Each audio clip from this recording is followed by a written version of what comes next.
buenas tardes, muy bienvenidos a esta nueva edición de Economía para Todos. Hoy es sábado 7 de septiembre, abrimos temporada y con muchísimos temas. Para ser así primeros de septiembre, madre mía, el curso político se presenta cargadito. Vamos a analizar varios asuntos, pero sobre todo la intervención para abrir el curso político con la que nos ha digamos que sorprendido no, porque Sánchez nos sorprende, pero bueno, con la que nos ha regalado Pedro Sánchez, que es un cúmulo de mentiras y una sola verdad, que es la de que nos va a subir los impuestos. Todo lo demás, y lo van a ver, o sea, nada de agoreros ni que déjenos en paz, no nos tome el pelo. Todo lo que les vamos a analizar aquí que ha dicho sobre la vivienda, sobre el transporte público, sobre los Lamborghini, sobre los ricos, sobre cualquier cosa, cualquier parecido con la realidad es pura coincidencia. Ahora, como tiene otra vez ahí al redondismo metido en Moncloa, pues nos van a hacer muchas de estas, ¿no? La de más transporte público y menos Lamborghini. Resulta que se han vendido 34 Lamborghini. Bueno, mientras tanto cercanía no funciona. Y la vivienda, ¿qué ha pasado con la vivienda? Pues desde que han aprobado la ley de la vivienda, los precios se han doblado. O sea, pero así, doblado. No ha hecho no se ha movido ni una grúa de las 180 no sé cuántas mil que iba a hacer. Hace ya bastante que lo anunció y ahí sigue, lleva 6 años gobernando. Tampoco ha dado en la tecla con el empleo. O sea, justo dices que el empleo es lo más lo que mejor va y te sale un agosto en el que se han perdido casi 200.000 puestos de trabajo. Bueno, es que no sé, de verdad, nos toma por idiotas. Pero aquí no lo somos, no somos tontos y vamos a contarles a ustedes las verdades del barquero, que son muchas. Luego hablaremos de Escrivá, que le ha nombrado gobernador del Banco de España. Aquí ya lo de las puertas giratorias ya no son ni puertas ni nada, son portones. Y, por cierto, comentaremos también esas informaciones del debate de que aquí el señor Escrivá está ocultando patrimonio, tiene un casoplón en Torrelodones donde tiene una empresa por la que, en fin, pues ahí juega con ella y paga menos impuestos. En fin, vamos a ver qué pasa con todo eso, pero ahí están las informaciones y que yo sepa, a este momento no han sido desmentidas. Así que tiene un gran patrimonio que no declara en su totalidad. Bueno, pues para ser gobernador del Banco de España es un buen comienzo.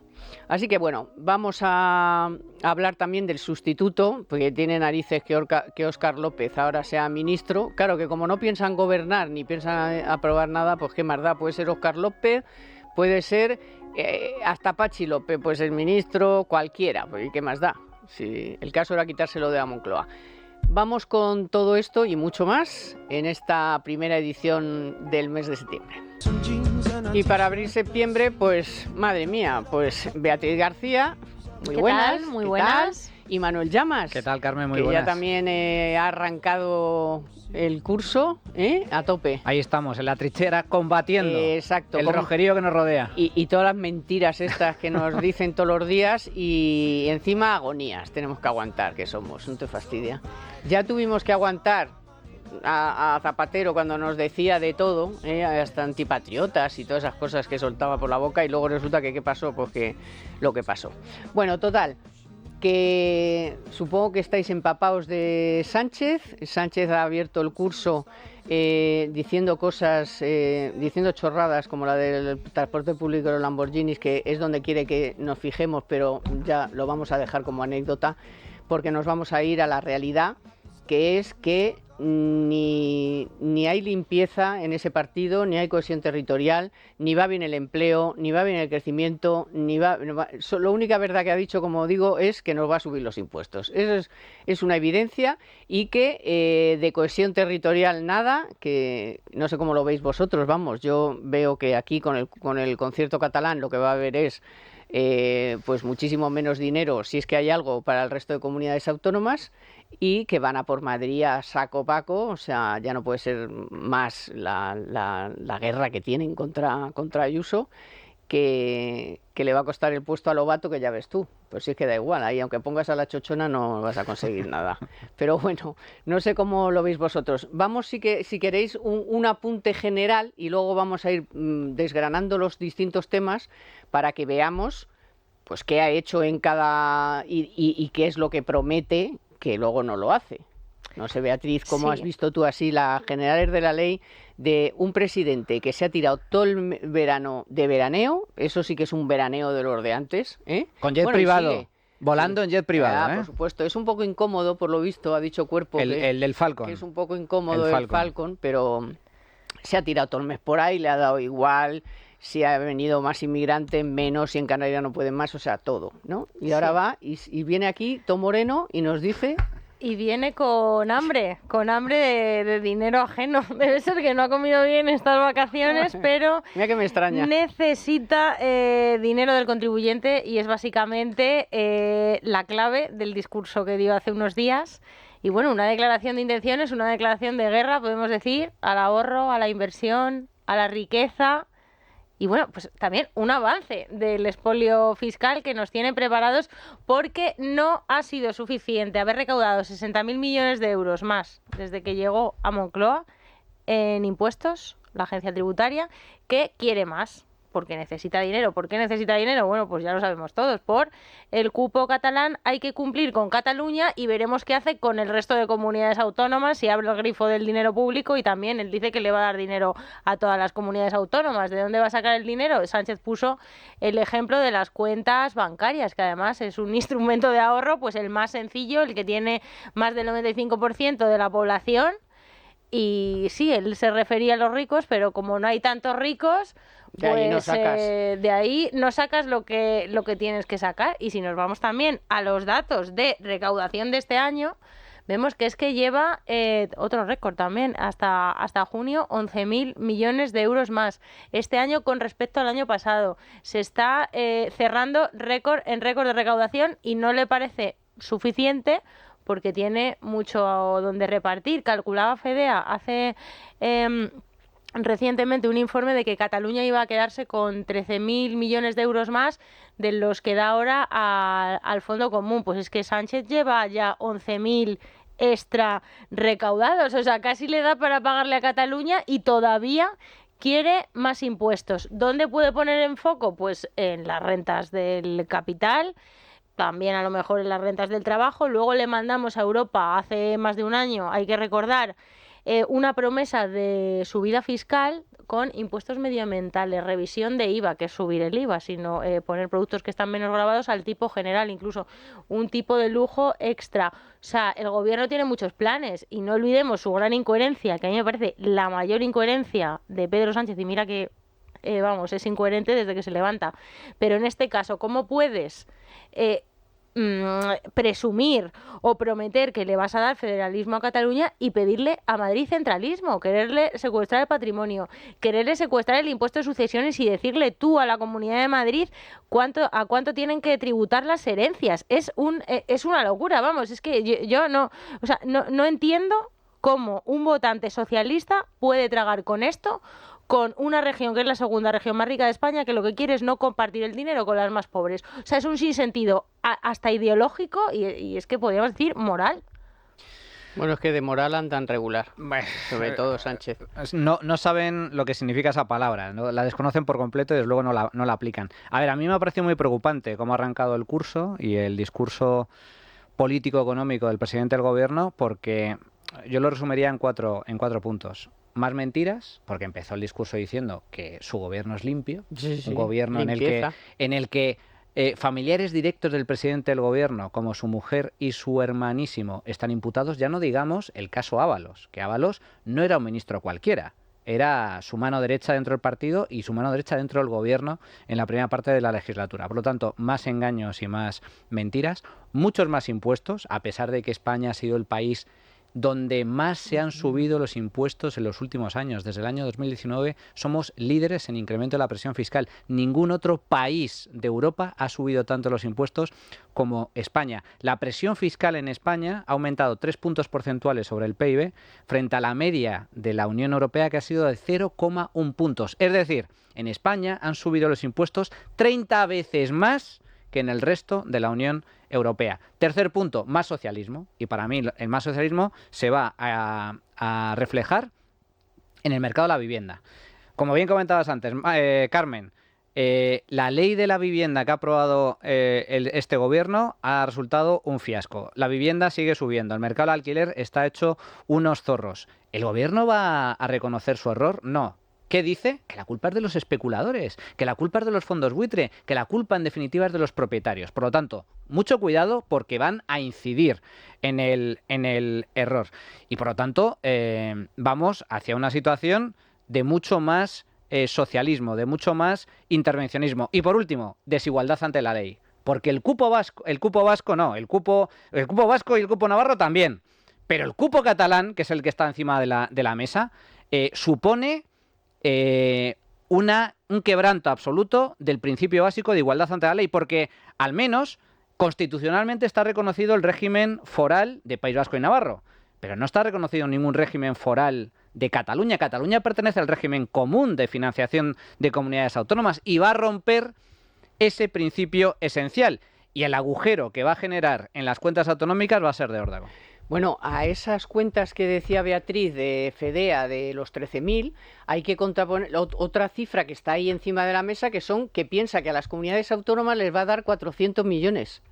O sea, 13.000 frente a 400, si es que al final le da los 13.000 seguro o sí, más. Seguro. Lo de los 400 ya veremos, Sí, pero por favor, o sea, y nos habla de cohesión territorial.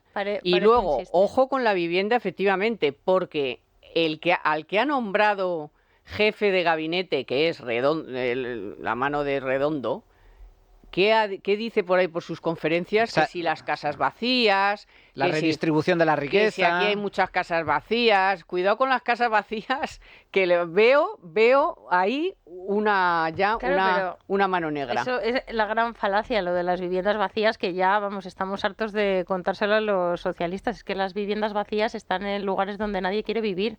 O sea, el problema que hay actualmente es que los lugares donde la gente quiere vivir, que es en el centro de las ciudades principales capitales, es donde falta oferta y está influida por unas medidas que han estrangulado la oferta de vivienda.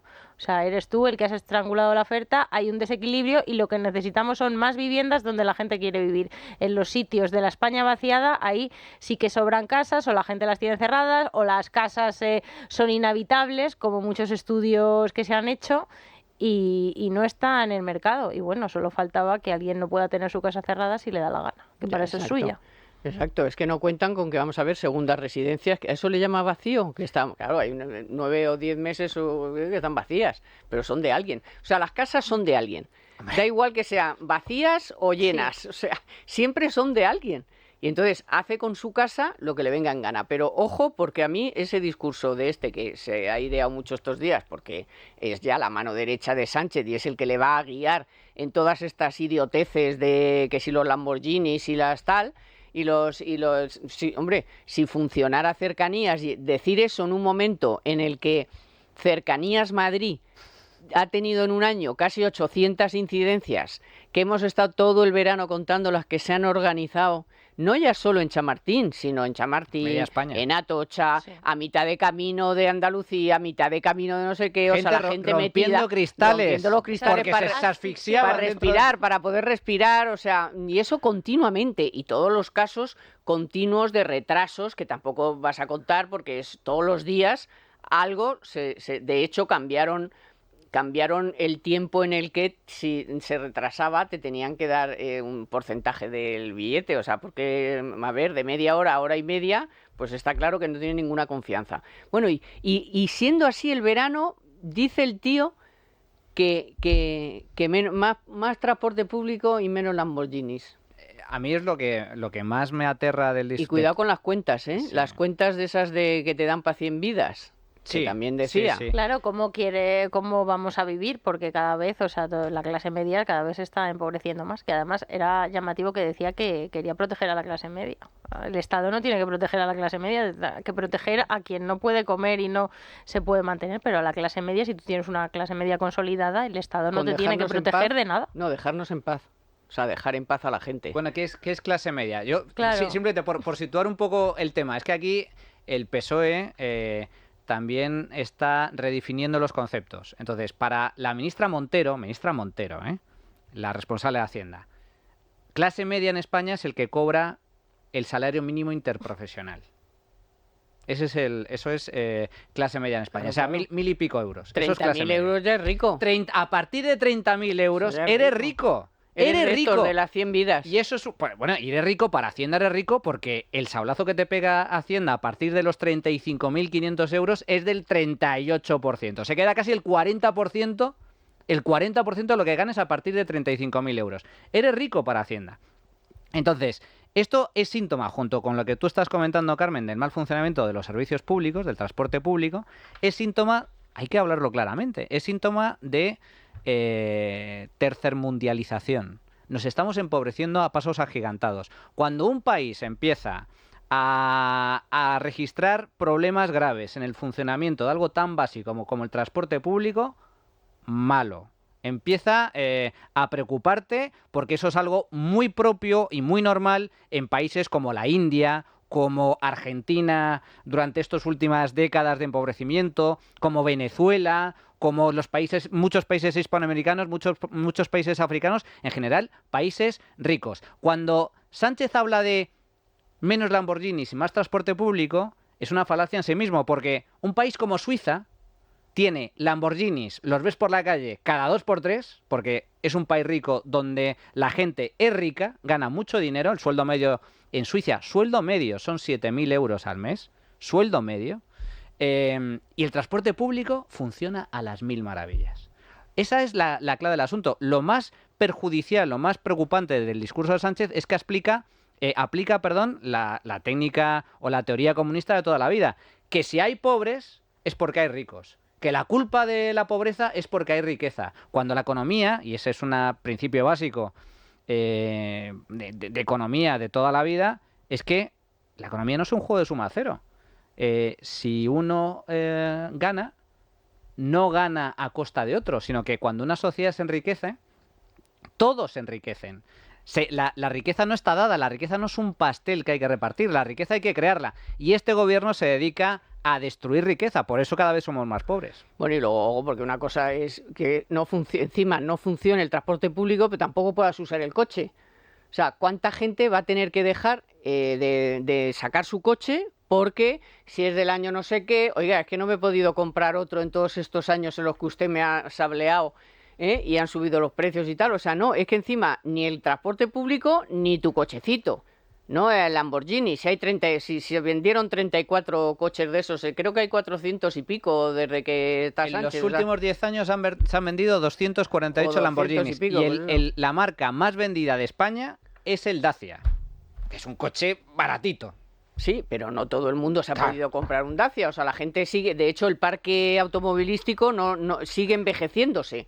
O sea, ya la media es de 14 años, creo, o una cosa así. Entonces, sí, todos esos coches va a haber que retirarlos. Entonces, ¿en qué va a ir la gente? Ciudades si no como Madrid, muchas otras de España, pero en el caso de Madrid están haciendo bastante ruido los afectados. Los que no tengan pegatina, a partir del 1 de enero, no van a poder sacar su coche del garaje. ¿Por eso? No van a poder hacer nada. Ni comprarse un Dacia o que tampoco. se lo lleve la grúa al pueblo o directamente mal venderlo, porque no todo el mundo se puede comprar un coche nuevo y mucho menos eléctrico, que lo que están es bajando las ventas, Sí, porque bajan las ventas. los ciudadanos no quieren el eléctrico. No sé si se enteran ya nuestros Aquí políticos. y en Europa, porque en Sí. Alemania tampoco. En Incluso Alemania también han bajado y están en la Volkswagen hablando con los empleados de a ver cómo hacemos para todos los cambios que hemos hecho y que ahora igual tenemos que volver a repensar. Sí. Y Sánchez, nuestro presidente, tenía el sueño de los 5 millones de eléctricos Sí, circulando creo que hay por 500.000. España. O sea que, otro fiasco que se anotará.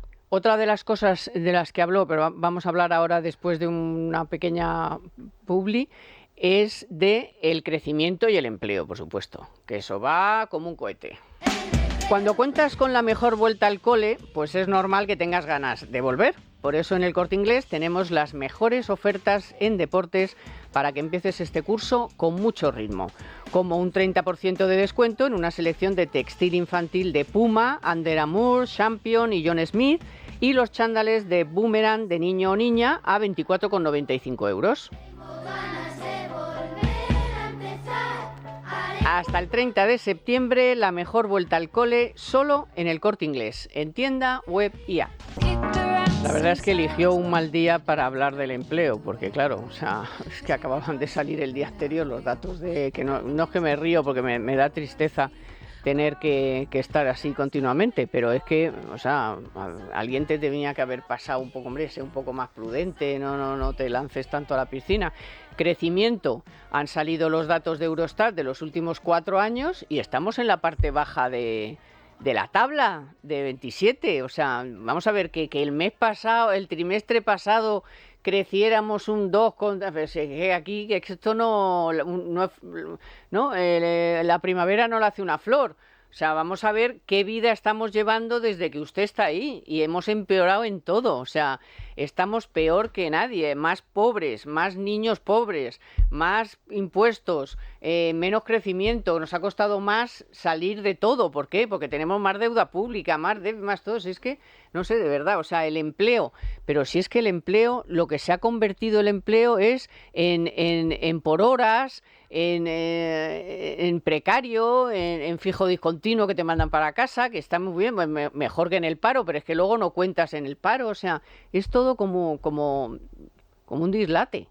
Sí, decía Manu antes que Montero había cambiado el concepto de rico, también por parte del gobierno y sobre todo por parte de nuestra ministra de Trabajo, Yolanda Díaz, también ha cambiado el concepto de empleo y de paro. O sea, han conseguido ya que no sepamos lo que significa que una persona esté empleada o no, porque no te fías, aunque aparezca en la estadística como que está trabajando, no te fías. O que, por ejemplo, una persona encadena contratos e incluso firma diferentes contratos en una semana con diferentes empresas y cuenta como varios afiliados. O sea, tenemos, pues agosto ha sido muy mal mes, se destruye empleo, sube el paro, julio también se destruyó, el empleo vemos que se está troceando y bueno, pues las estadísticas entre esta que ya la hacemos mucho los economistas, bueno, pues esto del paro efectivo y el paro registrado, pues hay un decalaje, calculaba Randstad Research esta semana, como de más de 700.000 personas, o sea, 700.000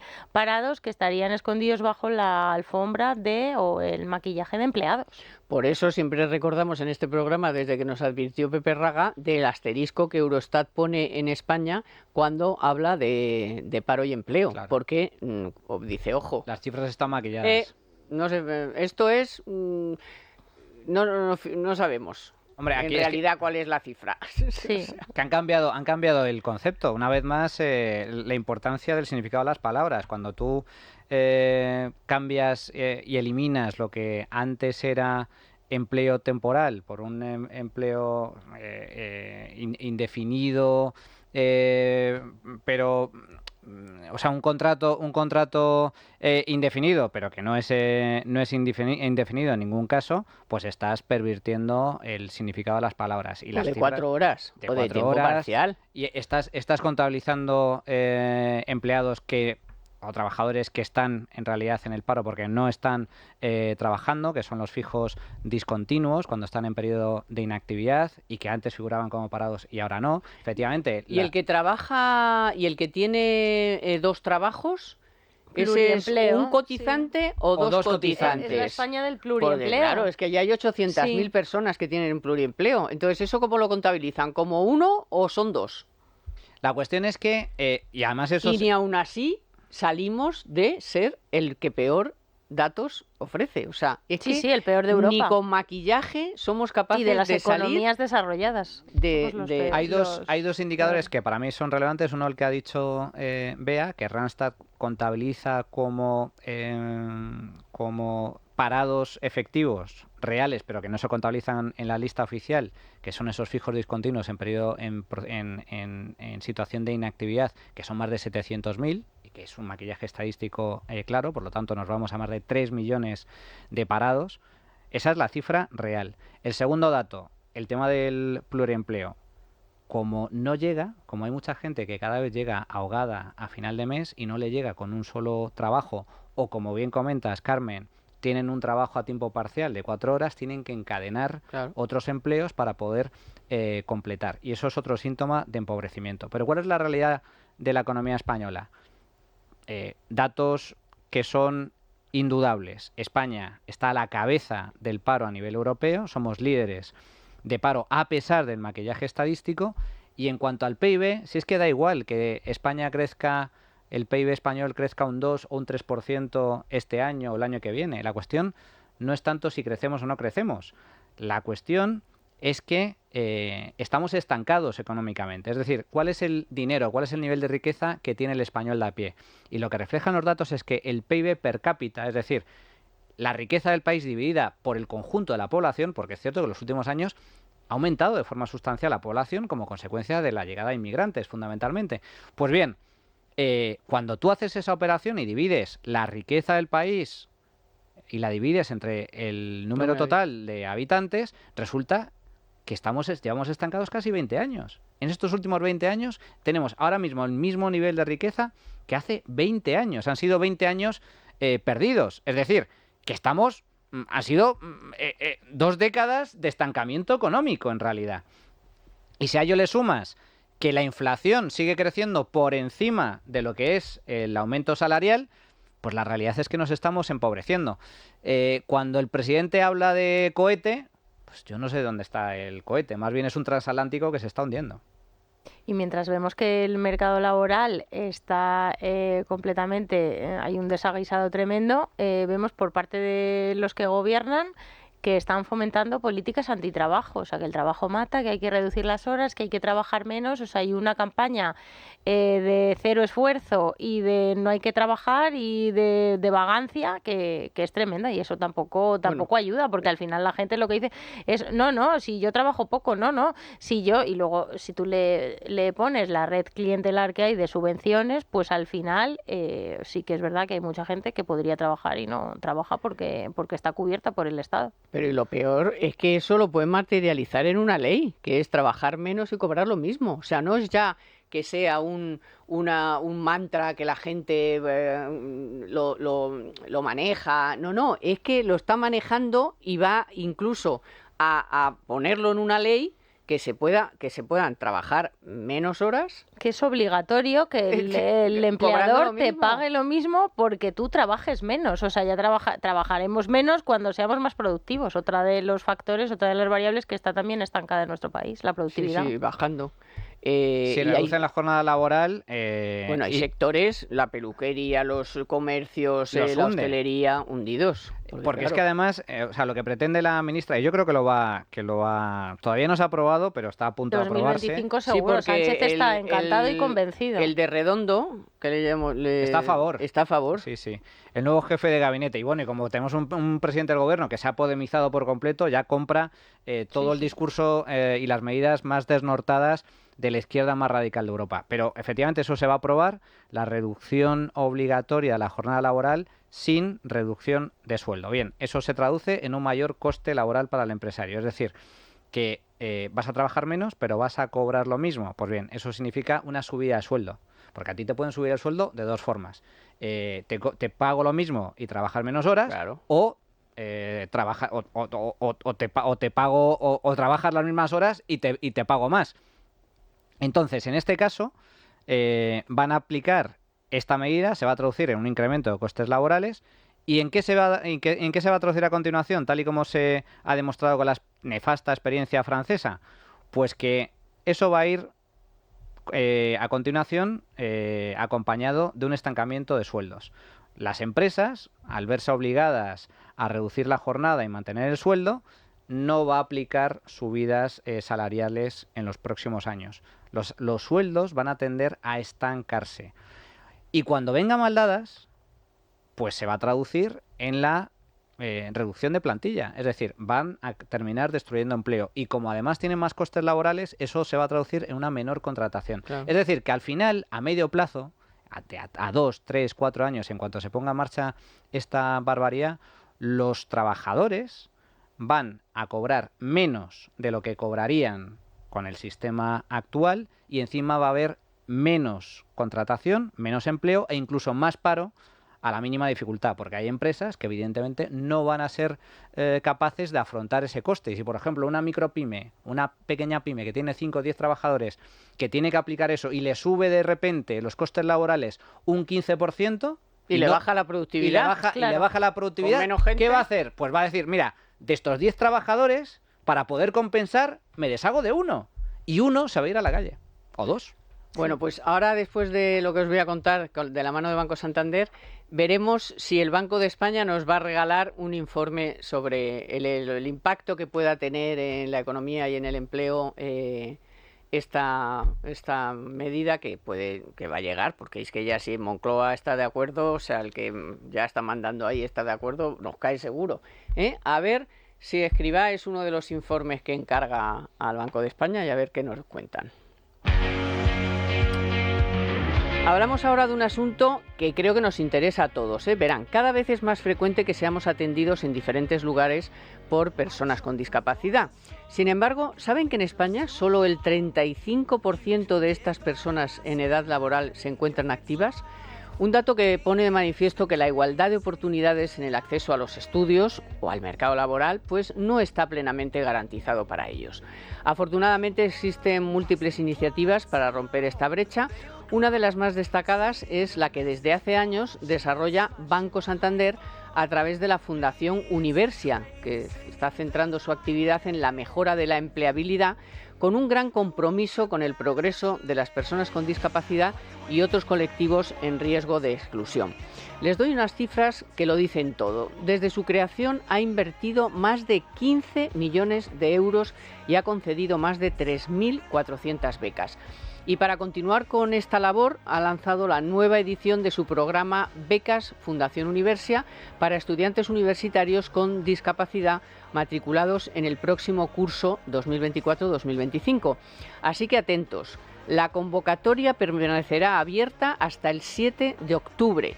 De esta manera, Fundación Universia hace una impresionante contribución para garantizar el acceso a una educación inclusiva, equitativa y de calidad para mejorar la calidad de vida de estas personas.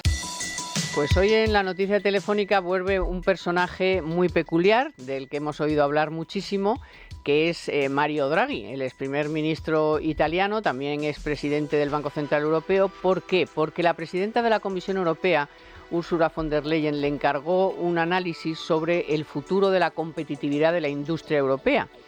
Y resulta que entre sus principales conclusiones apunta como principales desafíos de la Unión Europea los altos precios de la energía y la productividad del sector tecnológico.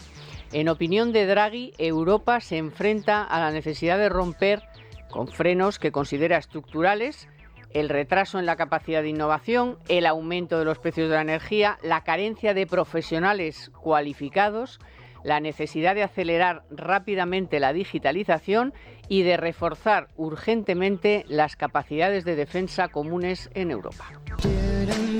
Bueno, si os parece, vamos a tratar la que a mí me parece la decisión más vergonzosa que ha tomado Sánchez en los últimos meses, que es la de pasar a un ministro de un día para otro, de la mañana a la tarde, de ministro a gobernador del Banco de España. O sea, el Banco de España es una institución que siempre ha mantenido su independencia, su imparcialidad, que hace, a pesar de haber pasado por ahí personas nombradas por gobiernos socialistas, por gobiernos del PP, siempre ha mantenido el rigor en sus informes. Es un servicio de estudios el que tiene con muchísimo prestigio.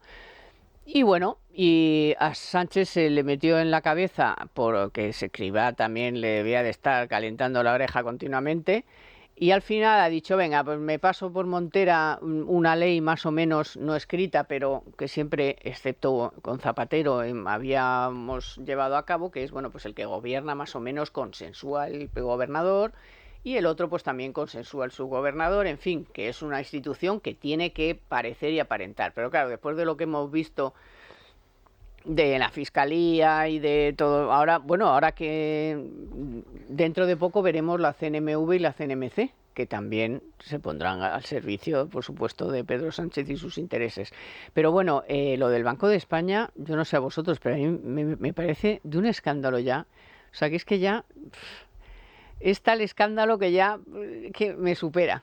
O sea, me supera ver a Escrivá de gobernador del Banco de España. O sea, ¿qué va a ser del Banco de España? Del servicio de estudios, de los informes rigurosos que hace. No sé. Pues esto es un ascenso a Escrivá. Va a cobrar el doble, era uno de los puestos que quería y nada, lo ha conseguido. Una institución teóricamente independiente, donde tenemos un exgobernador que lo ha hecho muy bien, como ha sido Hernández de Cos, que ha criticado la mayoría de las medidas económicas del gobierno, la reforma de pensiones de Escrivá. Anda, casualidad, pues es que el Banco de España hace en su informe anual del 2022, que se publicó en 2023, la ponía patas arriba, que los ingresos no daban para cubrir los gastos, que ponía en riesgo la sostenibilidad del sistema de pensiones, que se iban a tener que aplicar un mecanismo extraordinario, o sea, quiere decir más ingresos, más subida de cotizaciones sociales, porque las cuentas de Escrivá no le cuadraban, o sea, ¿y ahora qué va a pasar? O sea, la reforma de pensiones, el Banco de España la tiene que seguir evaluando. Cuando esté Escrivá al frente, ¿se dejará de hablar de la reforma de pensiones?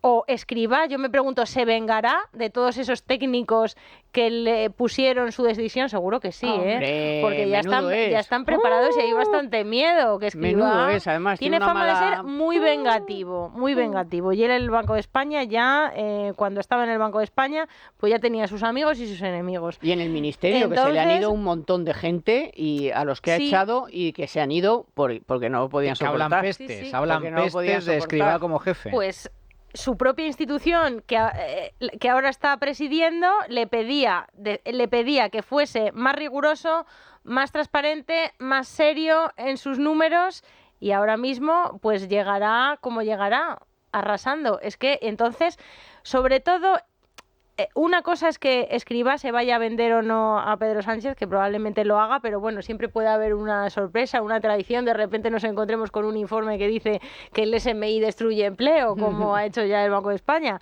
Nos podemos esperar cualquier cosa, pero yo lo que tengo claro es que lo que ha contribuido Escrivá a destruir, en este caso la Seguridad Social, el Banco de España no lo va a echar por tierra. O sea, no va a conseguir que la institución consentir que la institución que preside critique su propia reforma. Entonces, ¿dónde va a quedar la credibilidad del Banco de España ahora mismo?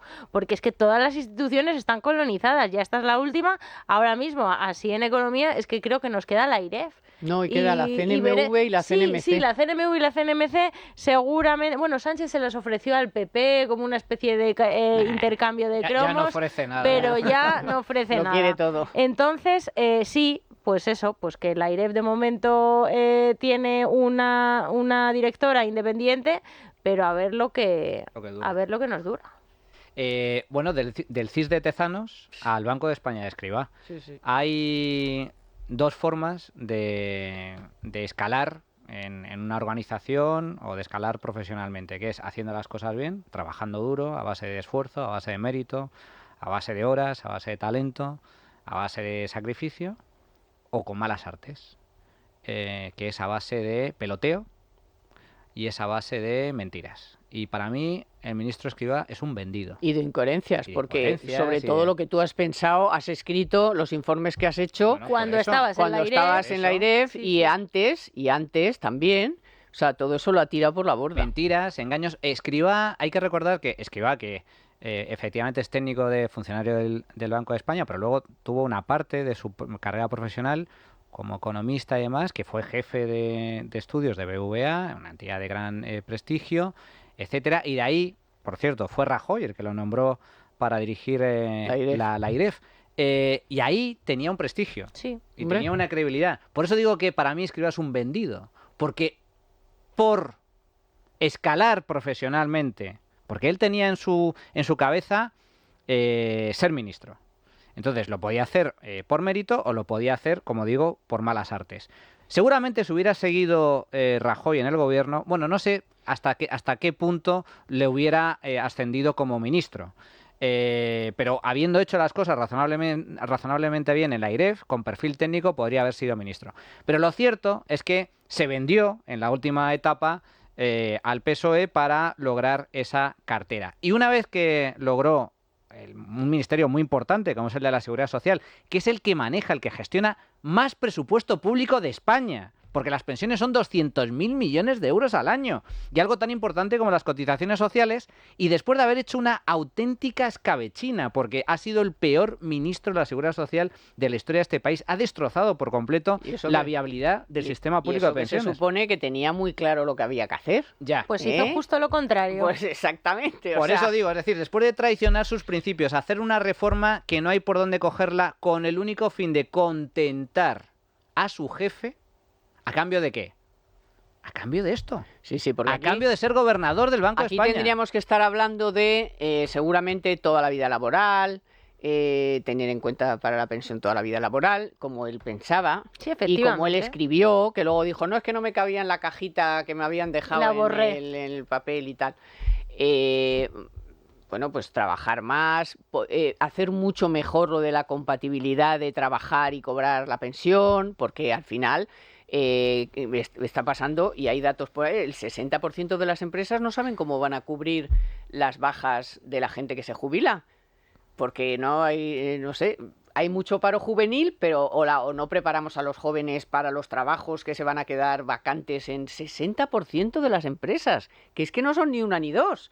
O sea, ya sabemos que falta gente en determinados sectores, pero así ese dato a lo bruto de que el 60% de las empresas están preocupadas con cómo van a solucionar sus plantillas, a pesar del paro que hay, porque se le van a la gente a jubilar.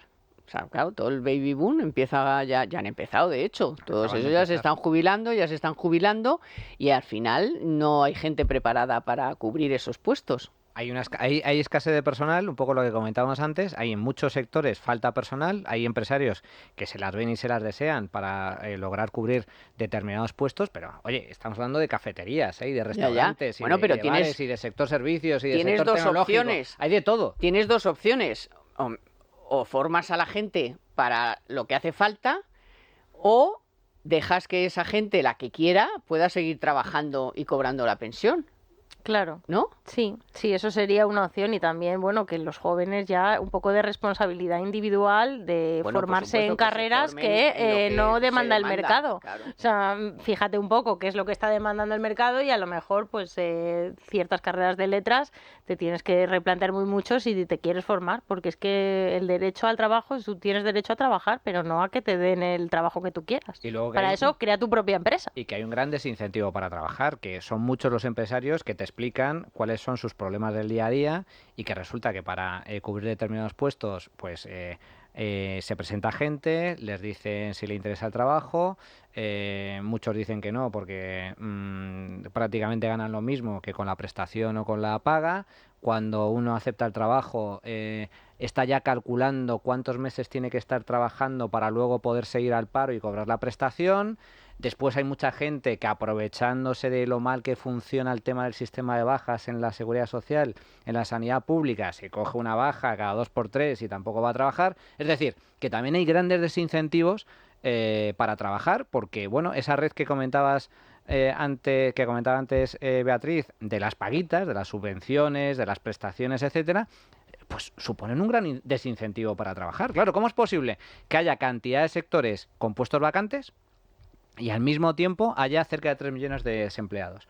Pues la explicación es muy sencilla. Es que en España hay un grupo de gente, de más de 2 millones de personas, que entre rentas mínimas, rentas de inserción, ayudas y subvenciones, prestaciones sociales, la diferencia, y cuidado, no estoy culpando a esta gente, para mí es una cuestión de incentivos, es una cuestión, el problema es del gobierno, el problema es de la mala ley, del mal sistema de prestaciones que existe en este país, porque es una cuestión de lógica. Si tú por no hacer nada te van a pagar 1.000 euros, claro, y para trabajar 40 horas a la semana vas a cobrar 1.300, oye, yo me quedo en mi casa. Pero es que es normal. Y hay mucha gente que no solo hace eso, sino que cobra la prestación, y luego, como tiene trabajo por detrás, economía, mercado negro, economía sumergida, y no lo declara, pues mejor todavía, porque cobra los 1.000 euros de prestación y encima se saca sus extras en este tipo de trabajo. El extra que se saca, se lo saca por culpa del que le está dando la subvención. O sea,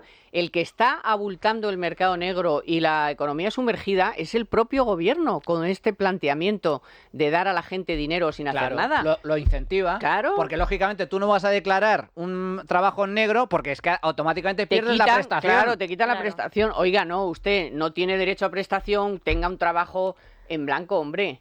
Y es completamente perverso porque ya has ganado un voto, ya tienes a un votante atrapado en tu red clientelar.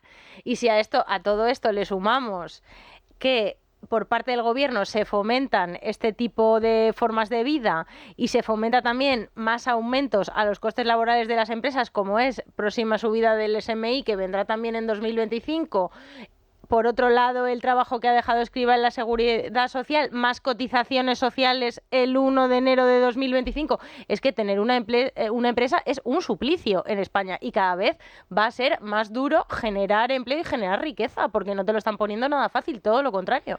Y luego, no solamente hay vacantes en sectores que dices, bueno, pues oye, yo no quiero ser camarero, yo no quiero conducir, no sé, para eso habrá otras personas o gente que viene de fuera, que en vez de estar teniéndoles sin trabajo, sin papeles, dices, oye, pero vamos a ver. Hágale un contrato, lo regularizas.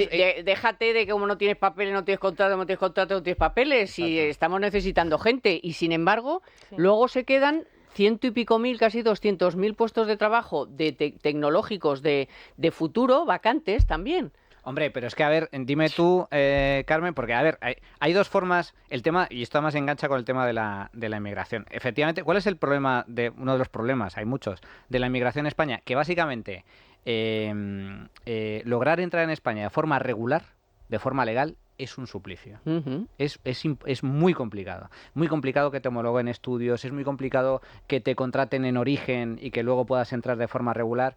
Bueno, eso es lo lógico que debería hacer cualquier país. Necesitamos trabajadores, contrato en origen, claro, te los traes. Médicos, enfermeros, tantos que dicen que faltan 50.000 enfermeros y médicos y luego no les dejan que le contraten. Homologas los estudios, los títulos, los contratas en origen, facilitas la contratación en origen, llegan, trabajan, se ganan su dinero, que se siguen ganando el dinero y ganando la vida, fantástico, continúas, oye, que ya no te necesito, que termina tu contrato, te vuelves a tu país. Eso es lo que, pero eso no estoy diciendo nada extraño, es que en Suiza, el 40% de la población es extranjera y no hay ningún problema de inmigración ni ningún problema de integración. ¿Sabes cuál es la diferencia?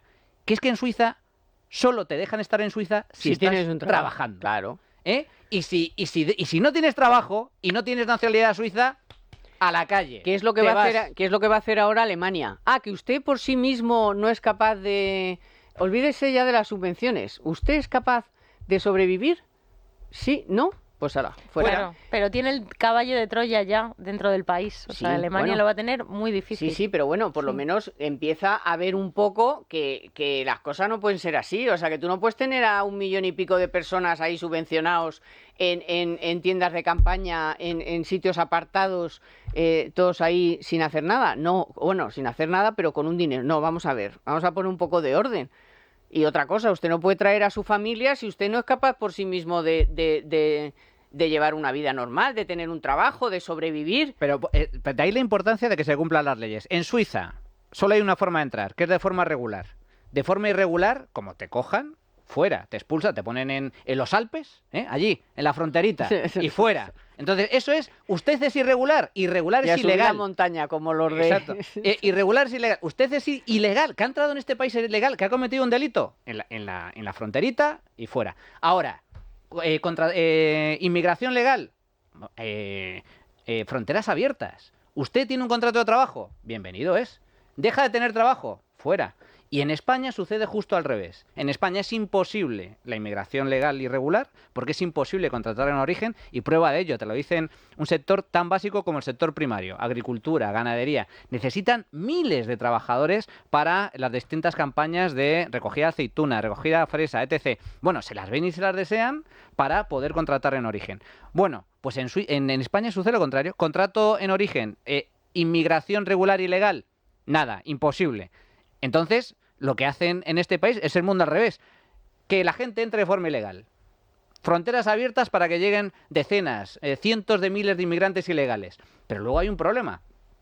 Estos inmigrantes ilegales no se les expulsa, a pesar de que son ilegales. No hay política de repatriación. Y en segundo lugar, al estar en este país de forma irregular, tampoco pueden trabajar. Con lo cual, al final, tienes a un grupo de personas, pagando, de cientos de miles de personas, que no pueden trabajar legalmente, que encima te cuestan dinero porque les tienes que... No te cuestan dinero porque tienes a los niños escolarizados y la sanidad para todos. Se utilizan los servicios públicos, claro. Se reciben una serie de prestaciones y encima la red o los centros para atenderlos, con lo cual es un gasto en lugar de una contribución. Bueno, esto último de Escrivá con todas las cautelas, porque eso lo ha publicado, lleva 2 días publicándolo el debate, pero bueno, ahí está. Una sociedad patrimonial. O sea, vaya, lo que tanto critican. Está ocultando 2 mansiones y un ático que están valorados en 2,7 millones. Y dice que tiene un patrimonio de 398.000 euros en inmuebles. Y luego resulta, la segunda información es que la mansión que tiene en Torrelodones, que es una de estas, es la sede de una empresa instrumental para pagar menos impuestos. Por esto echaron a Maxim Huerta. A Maxim Huerta. Sí. Ministro de Es verdad que luego no echaron a ninguno más, claro, y había más que tenían esto. Por ejemplo, más, Duque sí. también tenía esto. Yo no sé si Calviño también Calviño tenía algún tipo de sociedad también con el marido. Bueno, había varios y ahí ya cortaron, pero oye, el gobernador del Banco de España está declarando, fíjate, o sea, ¿qué digo yo? Iba a decir un tercio, el 10% o el 15% del patrimonio que tiene. Ya. ¿Esto a dónde puede llegar? Pues claro, teniendo en cuenta que también le hacen un informe favorable al hermano diciendo que no ha hecho nada y que no tenían motivos para investigarle, no firmado, por supuesto, firma, pero ya se ha reclamado. ¿Quién ha hecho eso? ¿Cómo cambia la película, verdad? El tratamiento de la agencia tributaria según quién eres, ¿eh? ¡Hombre! Porque a cualquier españolito a pie, la agencia tributaria no tiene ningún tipo de contemplación. Pero vamos, ningún pero tipo además de por cualquier cosita que te has equivocado, incluso que has podido equivocarte. Bueno, y que te mandan veces... unas cartas que te dicen... Sí, y que muchas veces es Hacienda la que se equivoca. Y luego, de hecho, pierde muchos juicios luego en lo contencioso administrativo. Sí. O tarda muchos años en devolverte el dinero que te ha quitado de más. Sin intereses, pero tú con intereses. Pero bueno, aquí hay gente que tributa en Portugal, y no tributa en España, y además con buenos sueldos, y nada, los informes le ratifican. El caso pero esto dicho después de que Sánchez dijera que el PSOE es el partido más limpio. O sea, que la limpieza es y a los 2 días, aparte de lo de que ya sabemos de que siguen saliendo cosas de la mujer y del hermano y de los coldos y de todos estos, es que luego encima nos enteramos de esto de Escrivá. Esto muy limpio no es. Esto es la hipocresía socialista. Critico los Lamborghinis, tengo mansiones escondidas, critico a los youtubers que se van a Andorra, tengo una sociedad patrimonial. O sea, es el Pero por reflejo... esta sociedad patrimonial han llevado al desastre a muchísima gente, Sí. A muchísimos profesionales de todo tipo, arquitectos, médicos, periodistas. O sea, esto ha sido durante un tiempo un caballo de... Los antipatriotas, que les llaman ellos, y luego resulta que los tienen en sus juicios filas. pendientes, gente que ha tenido que rehipotecar la casa, no sé qué, ¿y ahora qué pasa? A ver, es que eso para empezar, los cambios de criterio de Hacienda son absolutamente escandalosos y sobre esto ha habido ya ríos de tinta. Pero a mí lo que me parece más grave de esto, que ha publicado el debate, que me llama especialmente la atención, ese enorme patrimonio, son 2 mansiones importantes, valoradas en más de 2 millones... 700.000. Casi 3 millones de euros. A mí lo que me resulta más relevante es, una vez más, esa hipocresía por parte de este gobierno. Yo estoy muy a favor de las sociedades patrimoniales, de lo que mal llaman sociedades instrumentales. No son sociedades instrumentales, tú puedes crear una sociedad y dentro de esa sociedad poner a nombre de la sociedad activos inmobiliarios. Esos son sociedades patrimoniales o sociedades limitadas y tienen su régimen jurídico donde puedes establecer una serie de gastos, ingresos, etc. Lo relevante para mí no es eso, lo relevante es que se intente criminalizar ese tipo de prácticas fiscales que en teoría son normales, no tienen por qué suponer ninguna ilegalidad, porque una cosa es el fraude fiscal y otra cosa es la elusión fiscal, o mejor dicho, una cosa es evadir impuestos y otra cosa es eludirlos. Pero es que por esto mismo han llevado a la gente a la ruina. Pero a eso me refiero. A mucha gente. Aquí hay dos cosas. Por un lado, el tema de la hipocresía. El caso de Maxim Huerta me parece relevante. Le cortó la cabeza por hacer exactamente lo mismo. Exactamente. Y sin embargo, a Escrivá se lo perdona, igual que se lo perdonó a Pedro Duque. Y en segundo lugar, los diferentes criterios por parte de Hacienda al respecto. ¿Cómo es posible, volviendo al tema del hermano, que lo que hace el hermano sea correcto y sin embargo hay también muchísimos casos en donde según el criterio de Hacienda eso no se puede hacer? Y esto lo mismo, sociedades instrumentales sí para algunos y no para otros. A mí me genera una inseguridad jurídica lo que sucede en materia fiscal en este país enorme. Si fuera y esa solo es la materia razón fiscal.